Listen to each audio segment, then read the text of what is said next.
Hello and welcome. This is Faceless Opinion, welcoming you back to another video.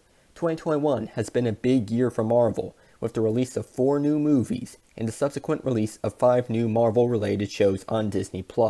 This should be a very good year for the Marvel Cinematic Universe, especially given the fact that many of these projects that came out this year got delayed due to the pandemic and were pushed back by a year, and that we're going to be getting more movies and shows in the coming years. So, why does it feel like no one really cares about the Marvel movies anymore? With what we've seen with Phase 4, it has been rather hit or miss. Barring No Way Home, everything that we got this year has been met with a degree of indifference. It was only 2 years ago in which everyone was dying to see the Avengers face off against Thanos to bring everybody who got snapped off in Infinity War. So much so that Avengers Endgame became the highest grossing movie of all time. Now they're just lucky to break even. What caused this change? Well, to understand where Marvel is currently, we need to look back at its beginning. I am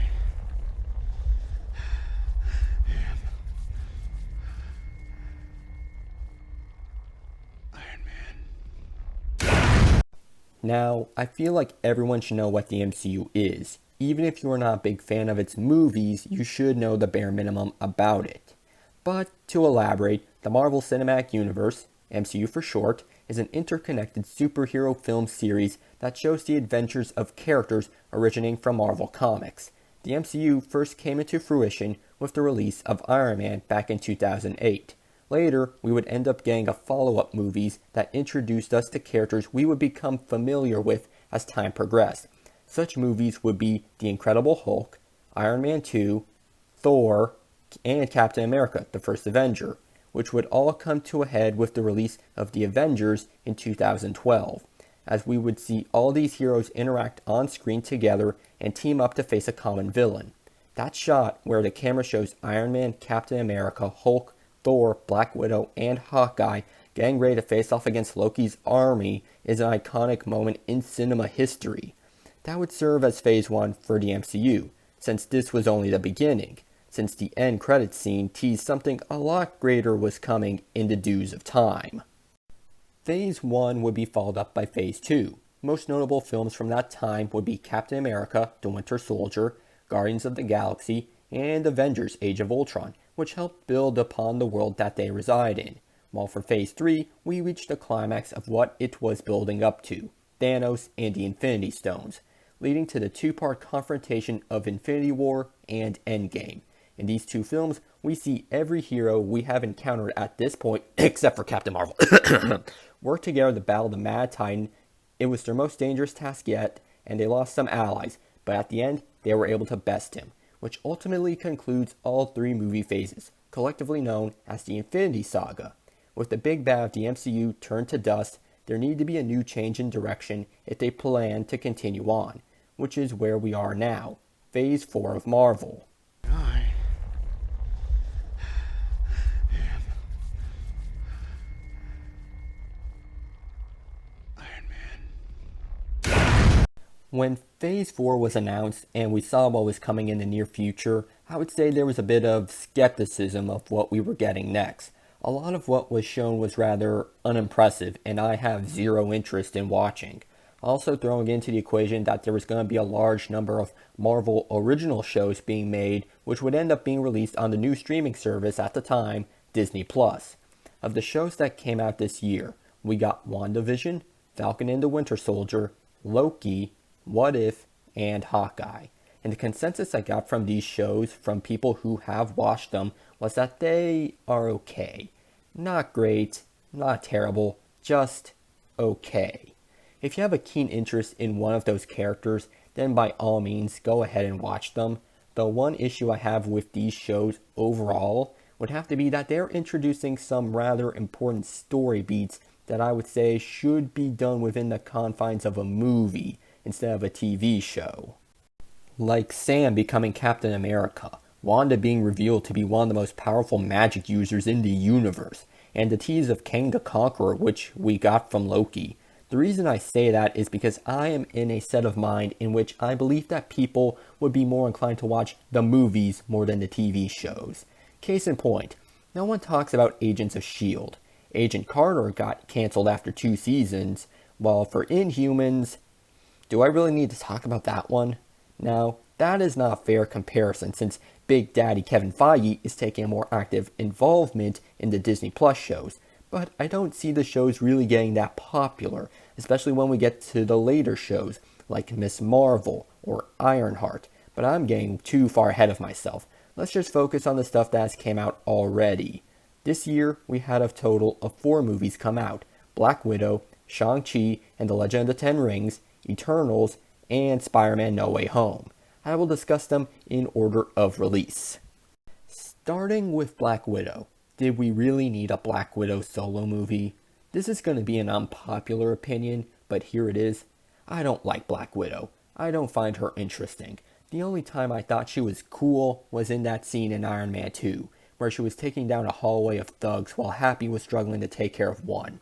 When she died in Endgame, I literally felt nothing. To me, she is a secondary character. I don't care about her. Truth be told, I would rather watch a Hawkeye solo movie than a Black Widow one, and I don't give 2 shits about Hawkeye.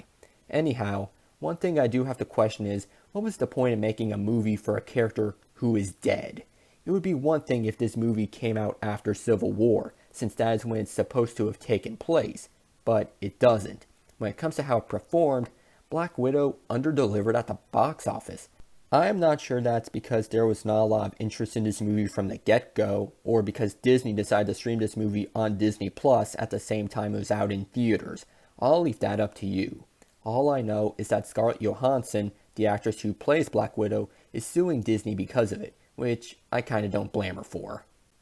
Shang-Chi. This one right here was a surprise on how well it actually did. Many people projected this movie to not do as well as it did. I didn't think it was going to be successful, mainly because Shang-Chi is not really a high-tier character from the comics. I'm not going to say he's a no-name because I have indeed heard his name before. I just didn't know anything about him. So to have this obscure character come out of nowhere and have a solid showing, that is pretty commendable. Though one thing worth noting is that Shang-Chi only broke even. It didn't make the big bucks that Disney desires. So I'm not sure they consider it to be a success or not. To be honest, Shang-Chi puzzles me. There were a lot of things going against this movie. You have an unknown character, the advertising was not great, and this movie, as well as other Marvel movies, were not getting Chinese releases, which is where the big money comes from overseas. Yet both the critics and the audience have a positive view towards it, and this was one of the more successful movies that came out. If you ask me, I think Shang-Chi got lucky. The Eternals. All I have to say is, why? Why was this made? This was destined to fail. I'm not going to sugarcoat it. This was a train wreck. Arguably the worst movie ever produced by the MCU. You heard me. Worse than Iron Man 2, worse than Thor the Dark World, worse than The Incredible Hulk. But why was this movie never going to do well? That is because the Eternals are a very obscure comic characters that only diehard fans would know who they are. I consider myself a rather knowledgeable person about comic characters, and I wouldn't say that I'm an expert, but I say I know enough to not qualify myself as a normie. And let me tell you, I had no idea who the Eternals were until they were announced to have a movie. Another thing that contributes to its poor showing would be that the movie was too ambitious. It tried to introduce 10 new characters at the same time. That is not an easy feat to pull off. Even the most skilled of writers would struggle with something like that. Justice League is a good example of that, and that had less characters to work with, so that was a bad idea from the get-go. Another thing I want to throw in as well would be how the Eternals tries to circumvent the history of the MCU by adding in these immortal god characters who have been involved with humanity for thousands of years, who were supposed to protect the world, or some nonsense. I hate that, because you can poke so many holes with their existence. Where were they when Loki invaded New York with an alien army? Or when Ultron was going to drop a meteor to wipe out all life on the planet? Or when Thanos wiped out half of all life? Whatever their excuse ends up being is going to be a load of BS, and I refuse to buy it. This was a terrible idea from the start and really should not have been greenlit.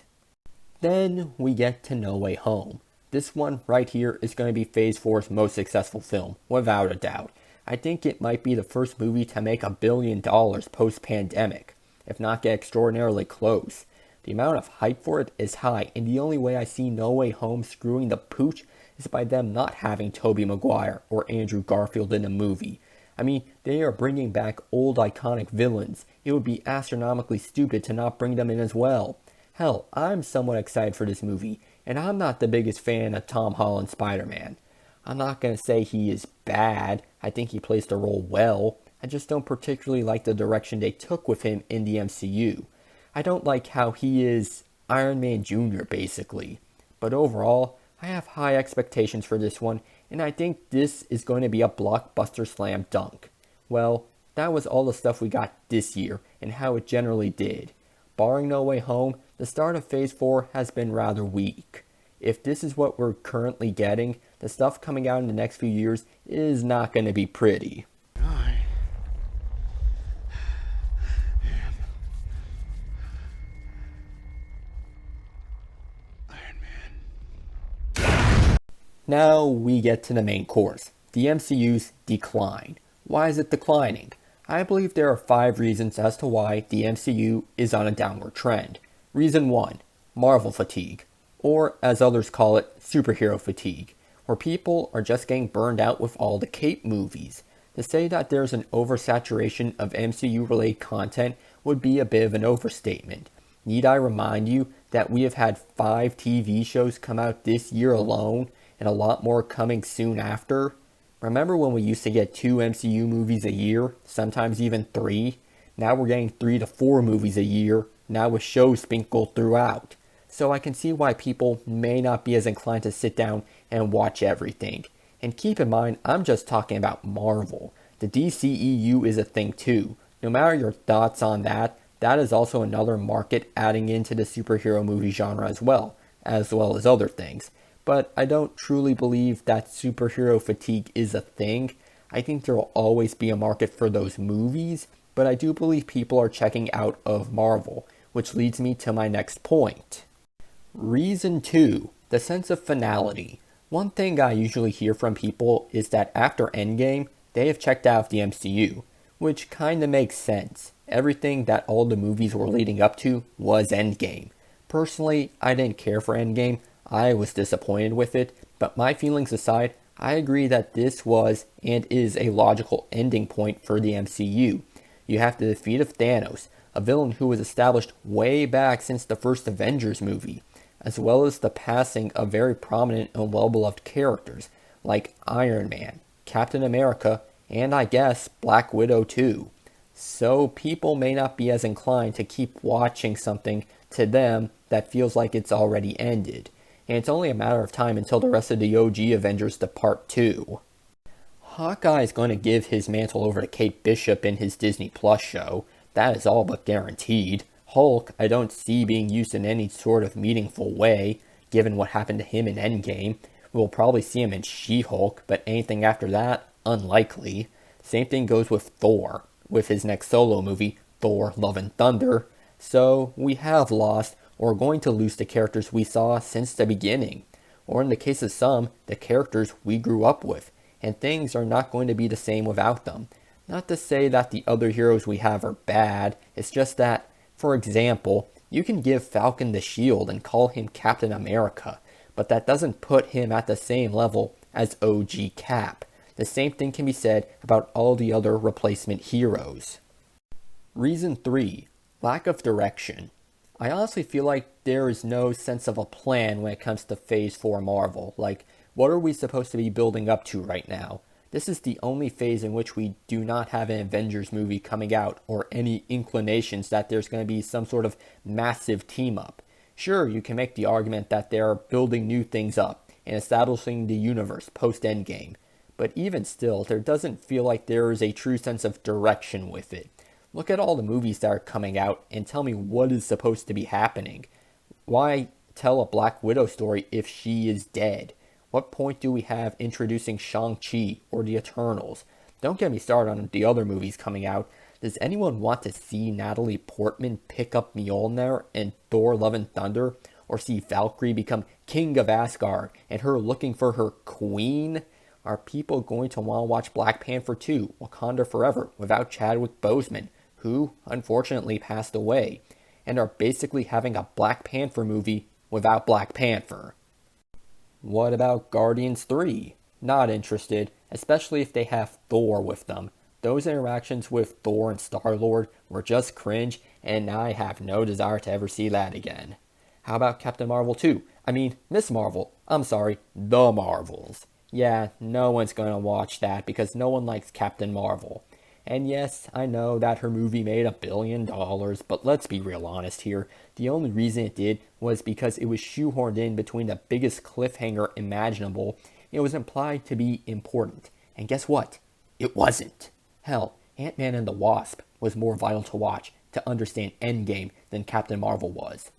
Allegedly, Kang the Conqueror might be the next big bad, but they have him making his debut in Ant-Man Quantumania. Let that sink in. Kang, who's arguably top 5 Avengers villains, one of my personal favorites, is making his first ever movie appearance in an Ant-Man movie. I don't know how to respond to that. I like Ant-Man, but someone like Kang? The Conqueror? No, just no. This is Phase 4, everybody, or as some call it, Phase 4. Where have we gone wrong? Reason 4. It's the same product. This is a commonly thrown criticism towards the MCU, something that we've heard for years. Now obviously each movie isn't a carbon copy of itself, they have their own identity, but they have enough similarities in which they all kind of follow the same path, which we will refer to as the Marvel formula. Think about an MCU movie. Any of them will do. Does any of the following describe the movie you are thinking of? Clever action scenes, large use of CGI, everyone throwing around quips and jokes, usually lighthearted in tone, forgettable villains, though that one has gotten better in recent times, but the overwhelming majority of their villains are bland. Introduces a new hero or has an established one make a cameo, teases something that will happen in a following movie. Okay, that one's low-hanging fruit, but not wrong. Apart from style differences, every movie since Phase 1 has basically told the same story. There is no variety, nothing serious or dramatic. Even the more, quote, serious movies like Winter Soldier, Civil War, Infinity War, and Endgame are riddled with jokes. Even serious characters like Nick Fury, Hawkeye, and Captain America throw out some zingy one-liners. For once, I would like a movie that does something out of the box. I remember when they first announced Phase 4, that Doctor Strange and the Multiverse of Madness was allegedly going to be a horror movie. Now, I'm not the big fan of horror movies, but the truth be told, that sounds very interesting and different from what we've gotten in the past. But I think they have changed directions and aren't going that path anymore, which is a shame, though I do understand why. Horror isn't going to appeal to a wide audience, and Disney will do anything in its power to get as many butts in seats as possible, which is why many of these movies come across as samey. It's more profitable to appeal to a greater marketplace than a niche one. Reason 5. Focus on diversity. Kevin Feige said that Phase 4 was going to have a larger emphasis on diversity and inclusion. To be honest, we have already had a small taste of what he considers to be diversity and inclusion. Remember that girl power scene in Endgame, where all the female characters posed together mid-battle? Yeah, expect more things like that in the coming future. Now at face value, there's nothing wrong with diversity. Though, when one of these companies or high up people start talking about diversity, let's just say what we consider diverse and what they consider diverse are two different things. Some examples of what they've done for the sake of representation. In Black Widow, they made Taskmaster, a character who has been historically a man, into a woman. Why? Reasons. Or how about with Eternals, and how they effectively race-swapped, gender-bent, and changed the orientation of the majority of the cast. It would be one thing if they want to add in a character who was already a different race or orientation. It is something else altogether when you needlessly change a pre-existing character to something else. That, to me, is egregious, disrespectful, and downright lazy. Now, there are instances where making these types of changes to a character works well. Don't forget that a long time ago that Nick Fury was white. But that is an old example, so I will go with something more recent. Let's look at the movie Doctor Strange. In that one, there are two examples of characters being swapped. The first was the Ancient One. In the comics, the Ancient One was a Tibetan man, while in the movie, it was changed to a Celtic woman. The second would be Mordo. In the comics, he was white, while in the movie, he is black. Now, why were these characters changed? In the case of the Ancient One, that would have to do with China, because they are rather particular about a lot of things.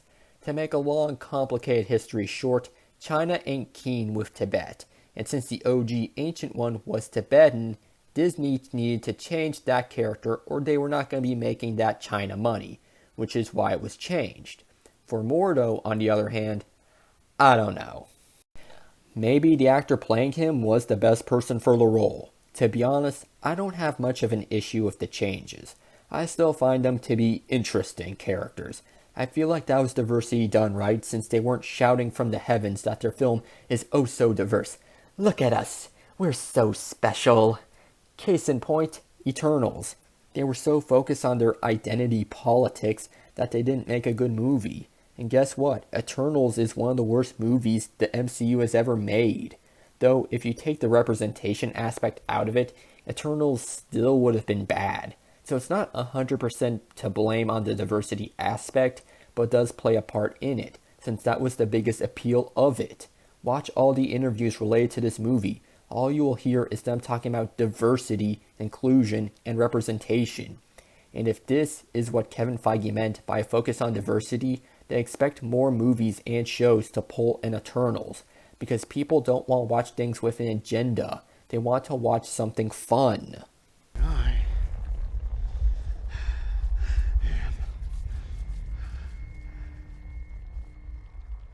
Iron Man. The Marvel Cinematic Universe is truly a one of a kind, and nothing will be able to duplicate that. With how long that's been going from its inception back in 2008 with Iron Man, to what many consider to be the de facto ending of Avengers Endgame in 2019, it would be inevitable that it would end up reaching the end of its lifespan. Nothing lasts forever.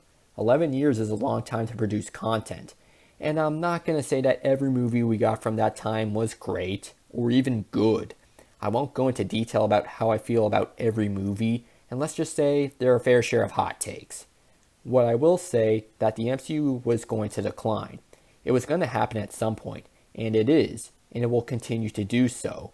We all know why Disney is still trying to pump out more content. It's obvious. The reason I listed for its decline are the ones that I believe are the biggest contributing factors. To be honest, I could have gone even deeper with some of the reasons for it, because trust me, there was a lot to talk about. The diversity one itself was just one deep rabbit hole, but I didn't want to get too in depth with it. That is not the subject of this video, though it is an interesting topic nonetheless. Anyhow, I rambled long enough. Now tell me, what do you think? Do you think the MCU is in decline? Are you interested in watching any of the Phase 4 movies or shows? Tell me in the comment section down below.